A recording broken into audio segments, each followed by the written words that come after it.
What if in the future, na fully paid mo siya, you just want to flip the property, gusto mong i-resale, bababa yung value. Second floor, meron pang enough space bago yung pinto. And this area, pwedeng ganun or mami, pwedeng coffee nook.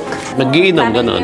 Pwede bar area, check mo yung mga views, diba? Papabuhin na natin yung buong bahay pa. Ano po sa deed of restriction, yung allowed lang na pwedeng galawin yung pwede natin ma-renovate. Kapag major po, for approval siya ng engineer. Yun yung ibig ko It would be sabihin. dependent. Siguro pag lahat na nakatira, may homeowners association, magbubutuhan kayo. Depende sa inyo kung i-allow ng majority yung ganung design. Ang reason kasi niyan, maganda kasi pag conform lahat ng itsura ng bahay, tumataas yung value. Kapag po nagmukhang chop suey, Yes, oo. iba-iba kulay, bababa yung value. What if in the future, na fully paid mo siya, you just want to flip the property, gusto mong i-resale, bababa yung value.